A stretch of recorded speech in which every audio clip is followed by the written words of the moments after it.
Shalom saudara yang dikasihi Tuhan. Kita mau siapkan hati kita untuk beribadah. Mari kita bersatu dalam doa. Tuhan Yesus, kami mengucap syukur Tuhan untuk segala anugerah yang Engkau berikan kepada kami. Kalau kami masih boleh ada sampai hari ini, kami masih sehat, kami masih tidak kekurangan suatu apapun Tuhan. Itu semua karena berkat dan anugerah-Mu saja Tuhan. Siang hari ini kami mau datang kepadamu Tuhan untuk membawa penyembahan kami. Hadirlah di tengah kami Tuhan. Kami mau datang kepadamu Tuhan. Engkau Tuhan yang telah memulai setiap karya indah dalam hidup kami. Oleh karena itu kami mau memuji dan menyembah-Mu, Allah kami yang setia.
Sempurnakan segenap hidup kami Tuhan, agar hidup kami indah di dalam-Mu, agar indah bagi-Mu.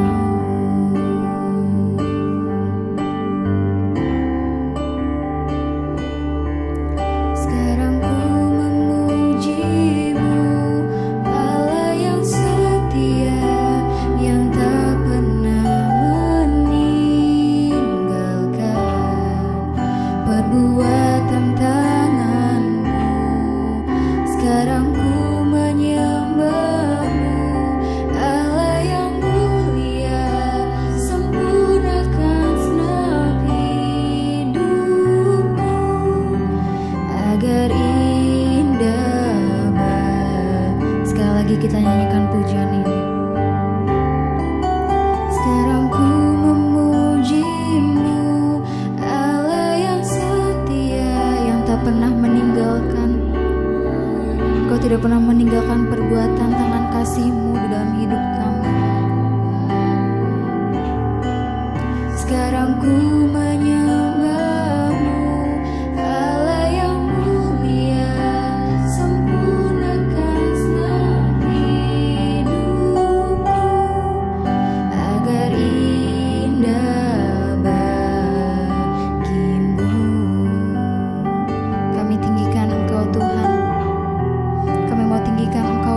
setiap yang ada daripada kami Tuhan. Kami mau lebih dan lebih lagi menyembah dalam roh dan kebenaran. Ku tinggikan Engkau Tuhan.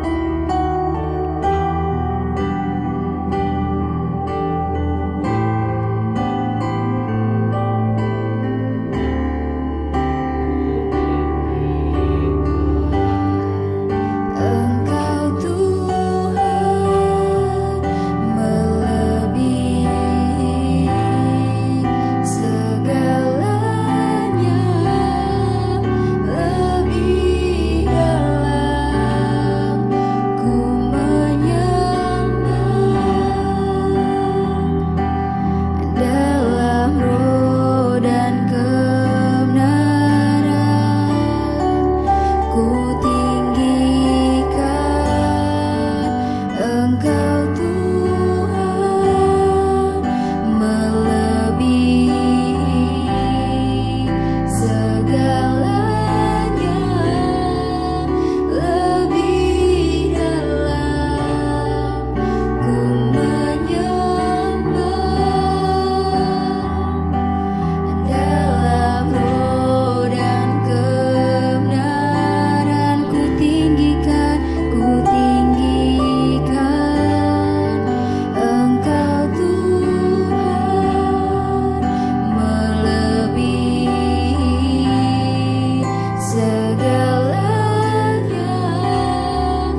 sanjung namamu Tuhan.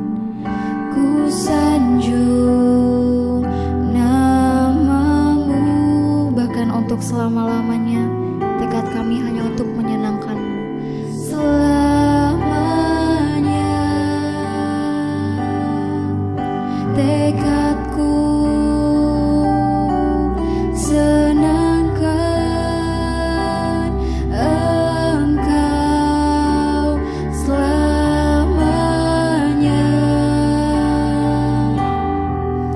Kaulah segalanya.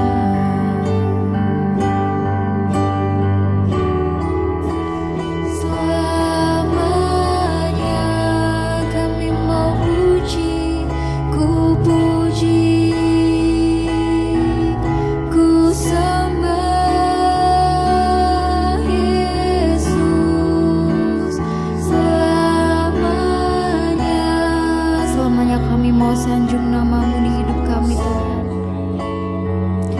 Namamu untuk selama-lamanya. Selamanya tekadku senangkan Engkau selamanya. Kaulah, mari sekali lagi kita katakan pujian ini. Selamanya kami puji, kami sembah. Selamanya ku puji, ku sembah Yesus. Selamanya kami mau sanjung namamu di hidup kami Tuhan. Namamu, bahkan selama-lamanya tekad kami senangkan-Mu. Selamanya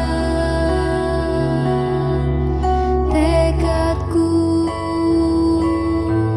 senangkan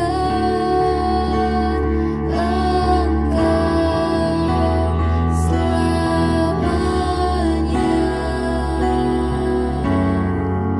Kaulah segalanya.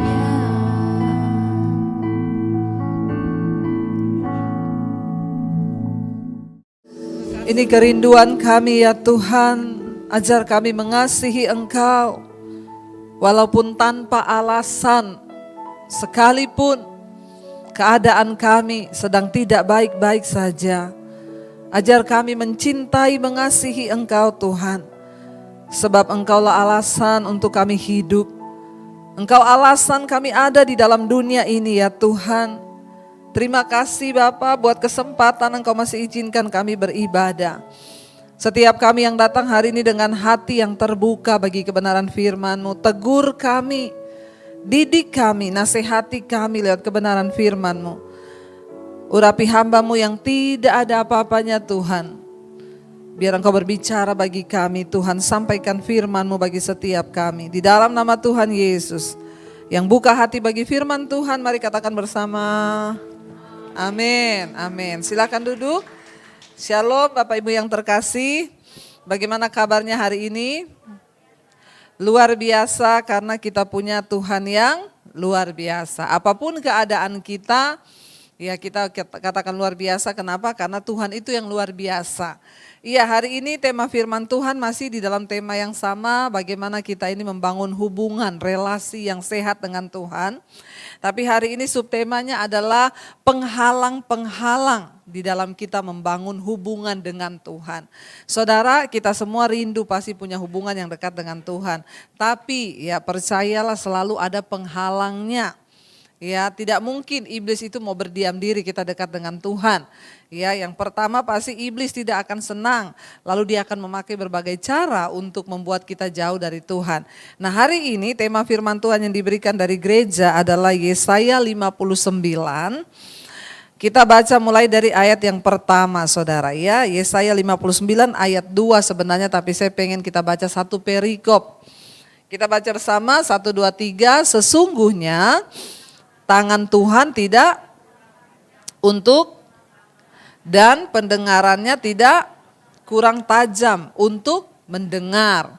Ayat yang kedua berkata di sana, tetapi yang merupakan pemisah antara kamu dan Allahmu ialah, dan yang membuat dia menyembunyikan diri terhadap kamu sehingga ia tidak mendengar ialah segala dosamu. Ayat yang pertama, coba kita balik dulu ke ayat yang pertama saudara.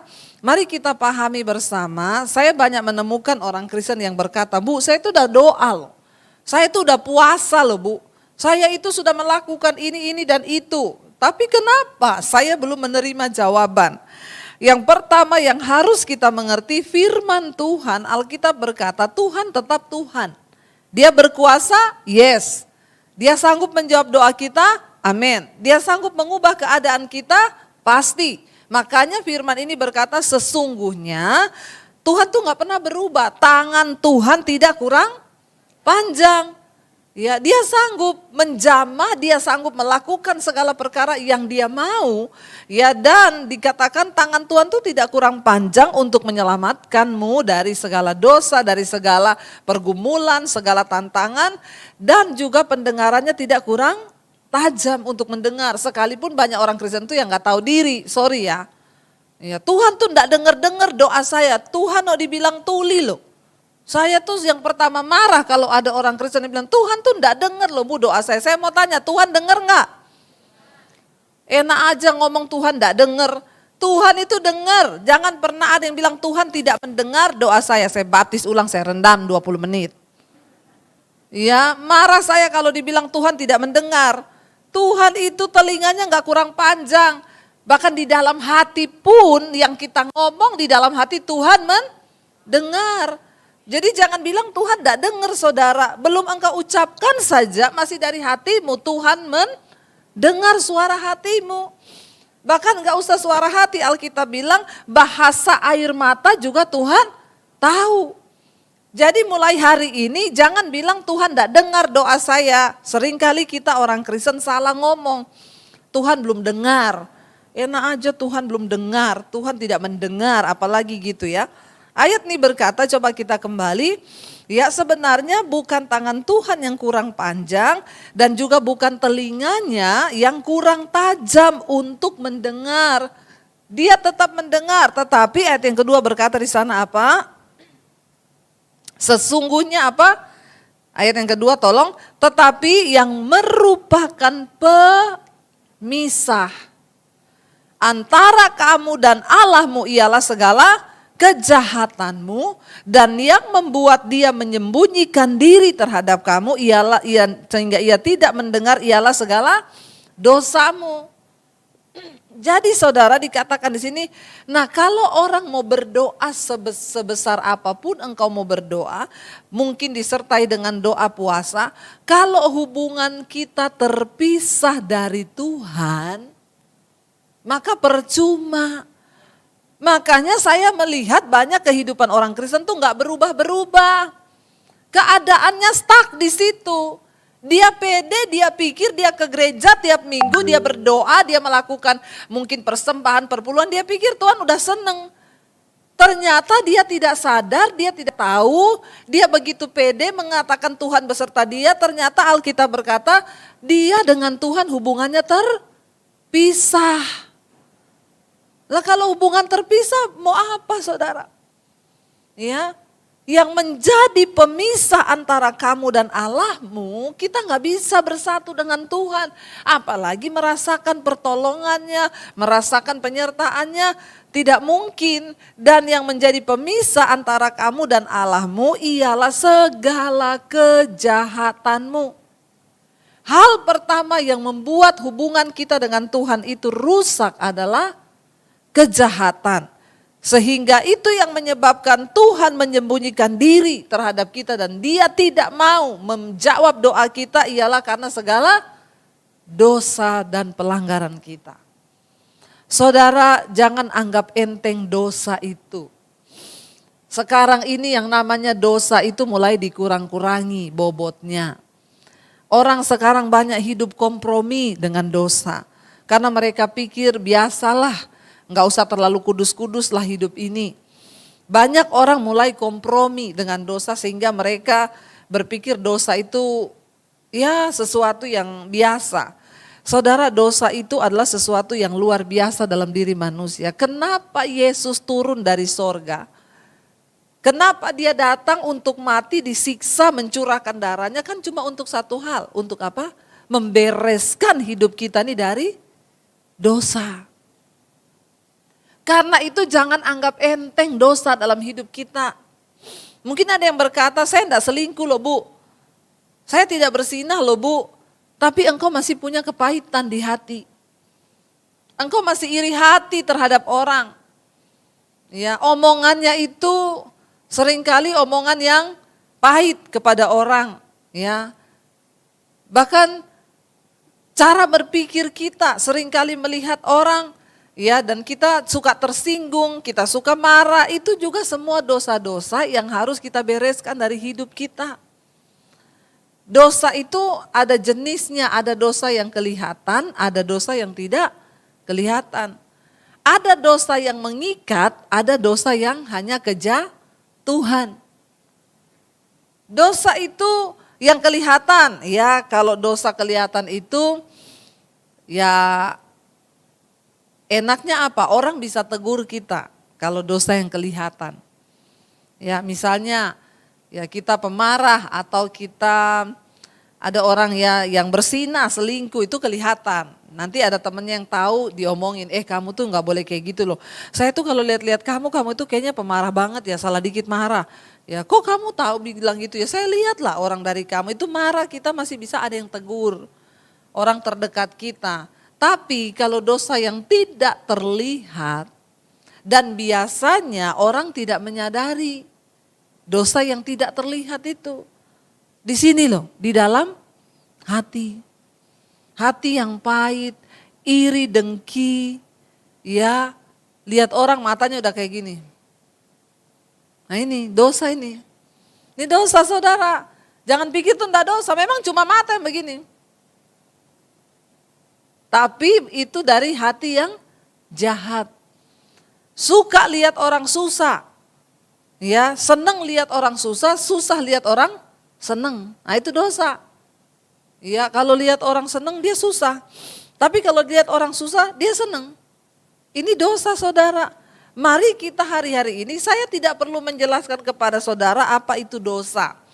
Karena saya percaya anak kecil itu enggak usah diajari cara dosa ini bukan. Enggak, dia dengan sendirinya akan tahu.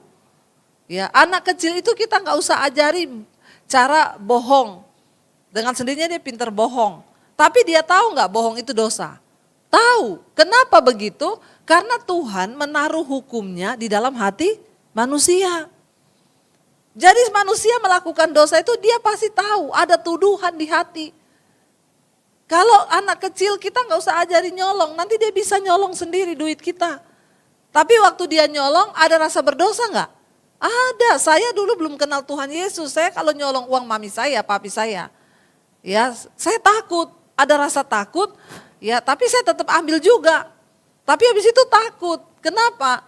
Waktu saya masih kecil, saya masih SD, saya udah tahu itu dosa. Saya tahu itu salah. Dan saya kadang menyesal melakukan itu, tapi besok saya ulangi lagi.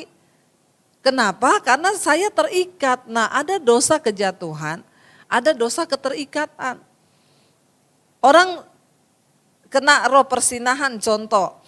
Ya percabulan.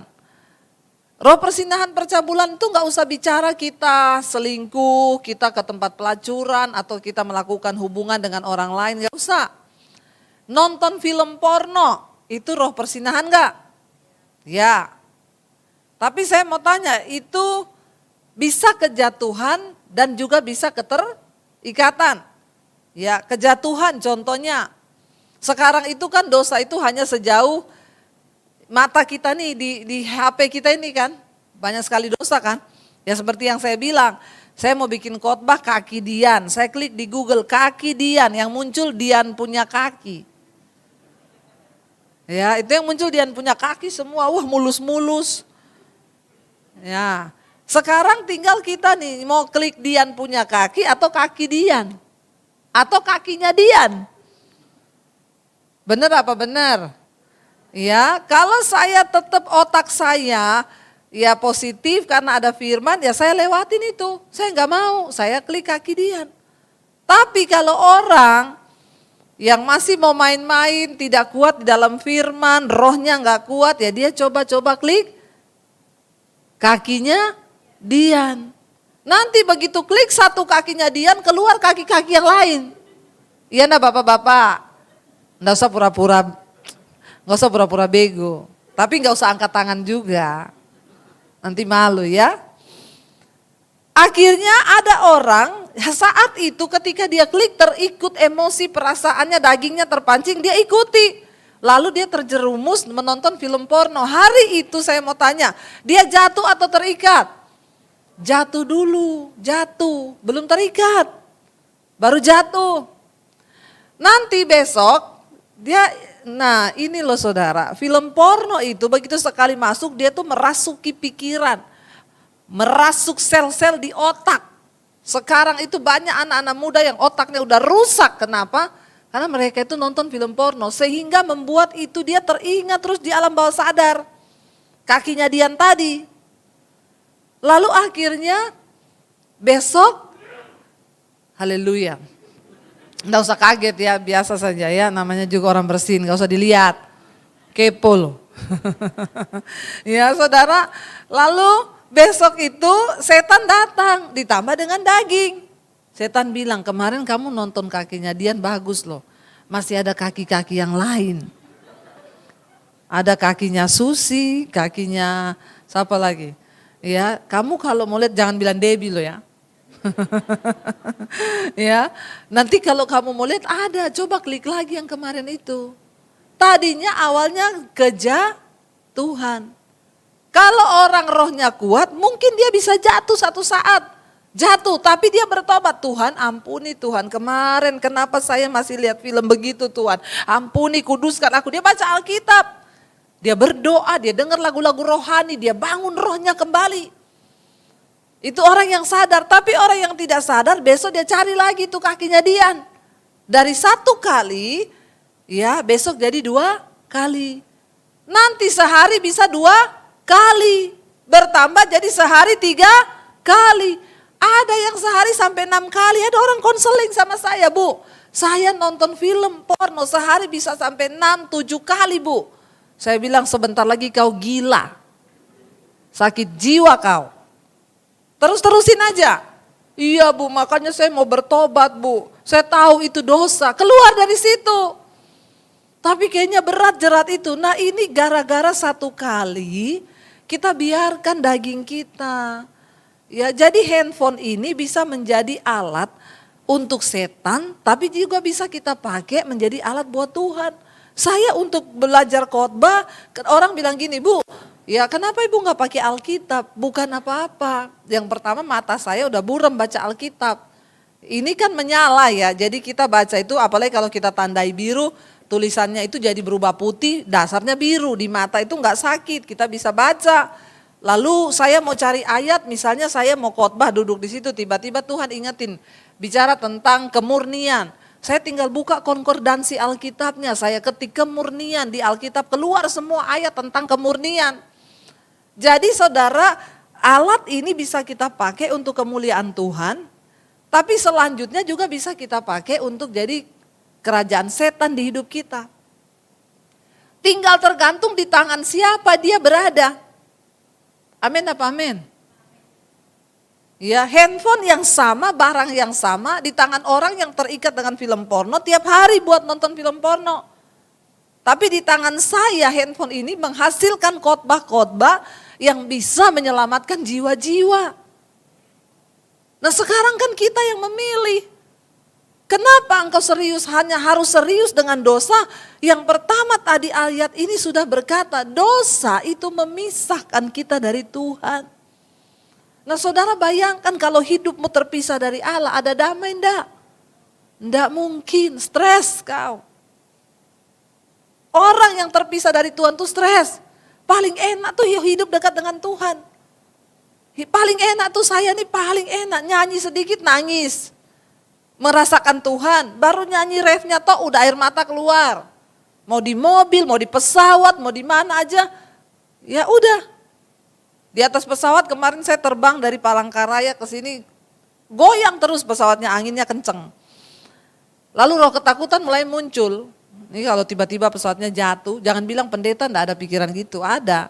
Karena pendeta juga manusia, punya rasa, punya hati, jangan samakan dengan pisau belati. Iya, anginnya kenceng, tapi saya yang harus memutuskan, saya mau biarkan saya dikuasai roh ketakutan atau saya ambil alih. Begitu roh ketakutan muncul, ya ini iblis ngomong gini, ini goyangnya gak biasa loh, biasanya tuh goyang sedikit aja diem. Ini kok dari awal sampai akhir goyang terus dari Palangkaraya. Lalu saya bilang gini, iblis hidup mati saya tuh di tangan Tuhan. Saya percaya hidup saya di tangan Tuhan, kalau udah waktunya mati ya sudah, kalau belum ya saya tidak akan mati. Saya langsung naikkan pujian. Ku berikan syukurku buat kebaikanmu, ku berikan syukurku buat pertolonganmu. Di atas pesawat saya mulai nangis, ngalami hadirat Tuhan. Kau yang jadikanku berharga di matamu. Masih goyang, tetap goyang pesawatnya, tapi saya udah gak ngerasain goyangannya lagi karena sudah ketutup dengan hadirat Tuhan. Saya sudah nangis di pesawat, saya sudah menyembah Tuhan. Kau Bapa yang baik, ku mengasihimu. Udah hadirat Tuhan penuh. Indah gak ikut Tuhan? Indah. Tapi orang yang jauh dari Tuhan, makanya saya tuh banyak ngomong, orang datang konseling, Bu, saya kok gak pernah rasain Tuhan ya Bu. Saya udah doa, saya udah gini, gak bisa loh Bu, saya jauh dari Tuhan. Ya coba koreksi. Jangan sampai ada dosa yang akhirnya menyebabkan engkau terpisah dari Tuhan. Jangankan berharap mengalami mujizat. Kita ngalami hadirat Tuhan aja udah susah kalau hidup kita terpisah dari Tuhan. Apalagi mengalami mujizat. Jauh saudara. Mari kita sungguh-sungguh berdoa hari ini, cek di hidup kita. Karena ayat ini berkata, dosamu, kejahatanmu lah yang memisahkan hubunganmu dengan Tuhan. Ya, dan dosamu itu yang menyebabkan dia tidak mau mendengar. Tuhan tuh mendengar tapi dia gak mau jawab. Kenapa? Karena ya dosamu itu yang menjadi penghalang. Karena Allah itu kudus, kita berdosa gak mungkin bisa bersatu. Ayat yang ketiga berkata di sana, ayat yang ketiga kita baca, sebab tanganmu cemar oleh darah dan jarimu oleh kejahatan. Mulutmu mengucapkan dusta, lidahmu menyebut-nyebut kecurangan. Saudara, dosa itu selalu hukumnya maut. Saudara, Alkitab firman Tuhan berkata, kebenaran itu meninggikan derajat bangsa, tetapi dosa menimbulkan noda bangsa. Jadi dengan kata lain saya mau bilang, kalau kita hidup dalam kebenaran, maka Tuhan juga akan mengangkat derajat hidup kita. Karena kebenaran itu mengangkat derajat hidup seseorang. Derajat hidup kita, derajat hidup keluarga kita. Bahkan firman Tuhan bilang kebenaran ya mengangkat derajat, meninggikan derajat sebuah bangsa. Kita berdoa supaya Indonesia ini saudara, aduh saudara ya, benar-benar loh saya tuh gregetan lihat Tuhan, bagaimana Tuhan mau berperkara. Ingat bangsa Israel, waktu mereka hidup dalam kenajisan, percabulan, lihat Sodom dan Gomora, jangan sampai itu terjadi. Tuhan itu murka dengan dosa saudara, jangan anggap enteng. Sampai satu kota Sodom dan Gomora dihancurkan, dibinasakan, kenapa? Dosa. Terjadi perselingkuhan di situ, homoseksual, lesbian. Nanti kalau sudah dianggap biasa, ya udah jadi biasa. Ada seorang ibu yang berkata gini, Bu Dewi doakan ya Bu sungguh-sungguh dunia ini. Kenapa? Sekarang di Amerika boleh menikah kan, pasangan mau laki perempuan, mau perempuan sama perempuan, perempuan laki-laki sama laki-laki boleh menikah. Di Jerman ini lebih gila lagi Bu, hukum yang baru keluar. Anak sama papa boleh nikah. Papa sama anak boleh nikah, mama sama anak boleh menikah. Tidak ada yang boleh menentang siapapun yang mau nikah. Dia bilang untung ya ibu hidup di Indonesia ya Bu, saya tuh pengen loh hidup di Indonesia. Saya bilang di Indonesia rohnya begitu sudah banyak. Benar nggak? Lihat saja ya, bapak perkosa anak kan cuma karena banyak yang tidak terbuka kan. Di Indonesia saya bilang rohnya banyak yang begitu. Homo, lesbi banyak. Tuh cuma undang-undangnya belum disahkan, tapi rohnya begitu tetap Bu. Ya banyak sekarang saudara, orang-orang yang kita lihat normal ternyata sekarang, ya anak saya bilang, Mam teman saya itu jadi lesbi, dulu normal, sekarang pacaran sama perempuan. Kita lihat saudara, dosa itu bekerja luar biasa loh. Apa yang dihasilkan dosa? Dosa itu tidak akan menghasilkan apa-apa, apalagi damai sejahtera. Orang yang hidup dalam dosa gak mungkin hidupnya damai. Dengar baik-baik, kenapa Tuhan mau kita ini buang semua dosa? Supaya hidupmu itu damai. Yesus sudah kasih kita ini damai. Yesus bilang aku tinggalkan damai sejahteraku padamu. Damai itu melampaui segala akal pikiranmu. Tetapi dosa itu adalah pencabut damai sejahtera. Makanya jangan hidup dalam dosa. Bapak-bapak yang punya kepahitan, engkau hidup pahit itu tidak akan damai hidupmu. Yang pahit sama anak, pahit sama menantu, ya pahit sama semua orang, pahit. Sama keluarga pahit, ya jangan saudara. Mari kita hidup Tuhan, kalau ada di hatiku ini sesuatu yang belum berkenan, engkau masih melihat ada kepahitan, ada apapun, Tuhan ambil itu semua dari hidupku. Aku mau sungguh-sungguh hidup di dalam perkenanan Tuhan. Biar itu saudara yang akan menjadi kita ini, membawa kita sungguh-sungguh kepada Tuhan. Coba kita baca ayat yang selanjutnya. Di sana dikatakan, ya kenapa Tuhan tidak menjawab? Ya tadi dikatakan karena tanganmu penuh darah ya, dan tidak ada yang mengajukan pengaduan dengan alasan benar, Tuhan bilang bangsa ini. Dan tidak ada penghakiman dengan alasan teguh. Orang mengandalkan kesia-siaan dan mengucapkan dusta. Orang mengandung bencana dan melahirkan kelaliman. Kita berdoa jangan sampai ini terjadi di atas bangsa kita saudara. Ya sungguh-sungguh kita bawa bangsa kita.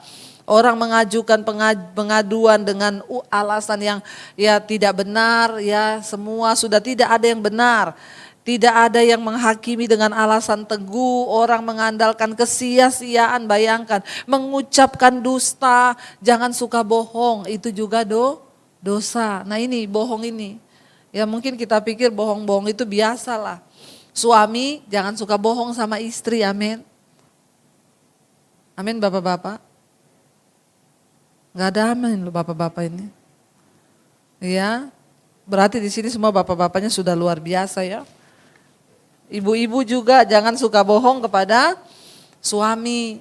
Ya, dalam masalah apapun, dalam masalah uang, dalam masalah apa. Ya, kita jaga rumah tangga kita.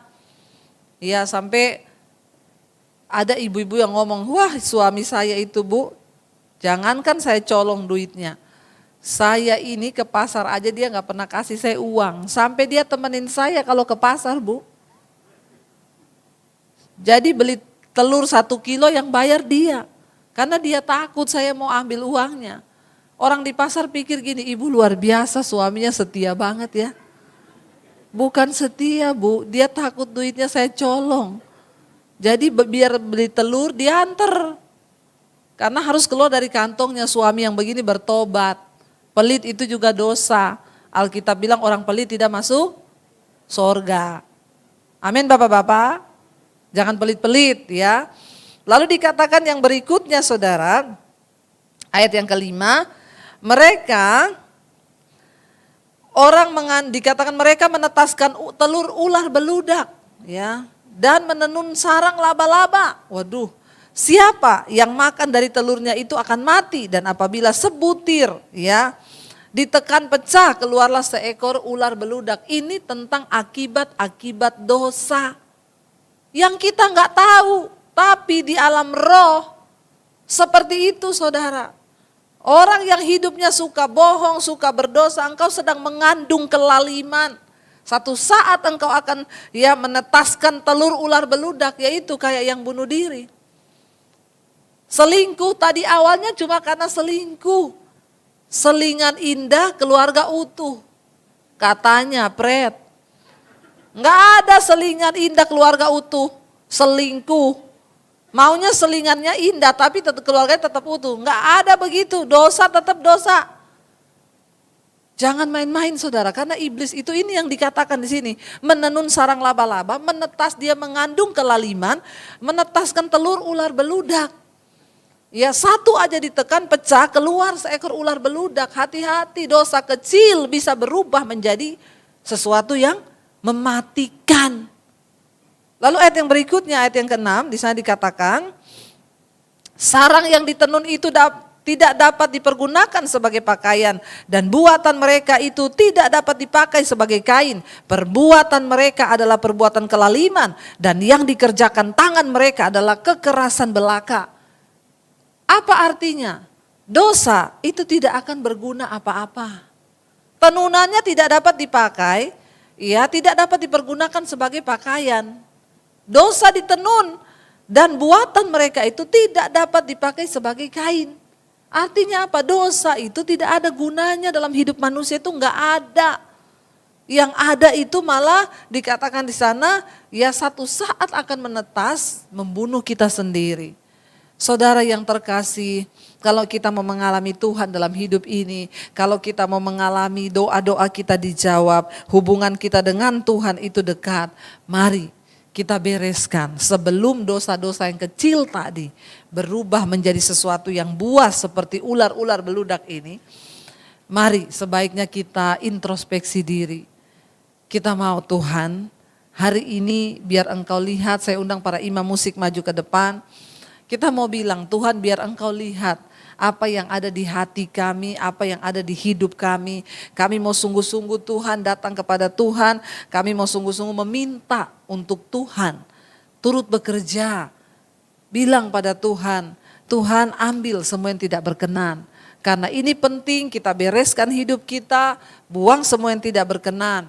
Supaya kita boleh mengalami yang namanya perkenanan Tuhan di dalam hidup kita. Mari kita bangkit berdiri bersama, kita naikkan pujian yang tadi. Biar kita mau menyenangkan hati Tuhan, mengasihi Tuhan di dalam hidup kita saudara. Hanya satu yang ku minta, ajarku mengasihimu dengan segenap hatiku. Seumur hidupku, hanya satu yang ku minta, ajarku mencintaimu dengan segenap hatiku. Seumur hidupku, hanya satu yang ku minta, ajarku mengasihimu dengan segenap hatiku. Seumur hidupku, hanya satu yang ku minta, ajarku mencintaimu dengan segenap hatiku. Seumur hidupku, Yesus. Mari tutup mata di dalam hadirat Tuhan. Bapa, ajar kami untuk mengasihi-Mu. Terima kasih, satu hari lagi Engkau berikan kami kesempatan hidup. Terima kasih Tuhan, satu hari lagi hari ini Engkau tegur kami dengan firman-Mu. Kami mau menjadi orang-orang yang hidup dekat, melekat dengan Tuhan. Karena itu Bapa, kami mau buang semua penghalang-penghalang dosa di hidup kami. Penghalang-penghalang kami dekat dengan Tuhan, yaitu dosa-dosa kami. Kami mau buang itu semua Bapa. Ajar kami mencintai-Mu. Ajar kami mengasihi Tuhan lebih dari segala keinginan daging kami. Lebih dari segala dosa-dosa kami Tuhan. Dosa itu sangat penting di mata Tuhan. Karena itu Yesus datang. Mati untuk membuat hidup kita ini lepas dari segala ikatan-ikatan dosa. Datang pada Tuhan sekarang saudara. Bilang Tuhan lihat hati dan hidup kami. Kalau masih ada di antara kami yang terikat dengan kenajisan, percabulan, dengan dosa-dosa yang tidak berkenan. Tuhan kami berdoa ambil semua itu dari hidup kami. Kami mau buang di dalam nama Yesus. Segala amarah, kepahitan, iri hati, kebencian kami buang di dalam nama Yesus. Bawa hidup kami di dalam perkenanan-Mu Tuhan. Karena kami tidak ingin hidup terpisah dari Tuhan. Agar kami ajar kami menyadari bahwa Engkau Tuhan yang kudus, yang mulia, yang agung. Dan karena itu sudah seharusnya kami juga hidup dalam kekudusan. Membuang segala dosa-dosa yang akan menghalangi kami dekat dengan Tuhan. Kami juga berdoa buat bangsa dan negara kami Indonesia. Tuhan lawat bangsa ini. Kami berdoa terutama buat para pejabat-pejabat di atas bangsa ini. Mulai dari Bapak Presiden, wakilnya, seluruh jajaran TNI Polri yang ada. Tuhan, kami berdoa Tuhan berperkara dengan kehidupan mereka. Jika ada dosa biar Tuhan yang membongkar semuanya di dalam nama Yesus. Kami berdoa Tuhan bersihkan bangsa kami dari segala dosa, kenajisan, percabulan. Karena kami tahu kebenaranlah yang akan meninggikan derajat bangsa. Tetapi noda akan membawa kutuk di atas bangsa ini. Karena itu kami berdoa Tuhan berperkara dengan bangsa kami. Kami tahu semua ini terjadi karena seizin Tuhan. Dengarkan doa-doa kami Tuhan. Bereskan bangsa ini Tuhan. Supaya bangsa ini sungguh-sungguh hidup dalam pertobatan. Dan itu dimulai dari kami gereja Tuhan. Mulai dari hamba-hamba Tuhan. Para pengerja, jemaat, seluruh pelayan Tuhan. Kami harus hidup di dalam kekudusan. Untuk kami menghormati Tuhan. Sehingga bangsa ini juga boleh dibawa ke dalam kekudusan-Mu ya Bapa. Terima kasih hamba berdoa bagi seluruh umat-Mu, jemaat-Mu yang hadir. Setiap mereka yang terbuka hatinya hari ini, kami percaya Tuhan memberi kami kekuatan untuk melangkah hidup dalam kekudusan dan perkenanan Tuhan. Terima kasih Bapa, kami membuka hati dan tangan kami hari ini untuk menerima berkat-Mu. Diberkatilah Engkau dalam hidup-Mu, diberkati rumah tangga-Mu, diberkati kesehatan-Mu, diberkati pekerjaan-Mu, diberkati anak istri keturunan-Mu, diberkati semua yang Engkau lakukan dengan tangan-Mu, diberkati keuangan-Mu, dan Engkau akan menjadi berkat bagi banyak orang. Karena itu terimalah kiranya berkat dari Allah Bapa, cinta kasih Tuhan Yesus Kristus, penyertaan Allah Roh Kudus, menyertai hidupmu mulai hari ini, bahkan sampai kali yang kedua Tuhan Yesus datang kembali menjemput kita di awan-awan yang permai. Nama kita tercatat di dalam kitab kehidupan. Di dalam nama Tuhan kami Yesus Kristus kami sudah berdoa dan bersyukur. Yang diberkati Tuhan katakan bersama amin. Kau yang pegang tanganku, kau yang sentuh hatiku, selamanya ku cinta Kau Yesus, selamanya ku menyembah-Mu. Kau yang pegang tanganku, Kau yang sentuh hatiku, selamanya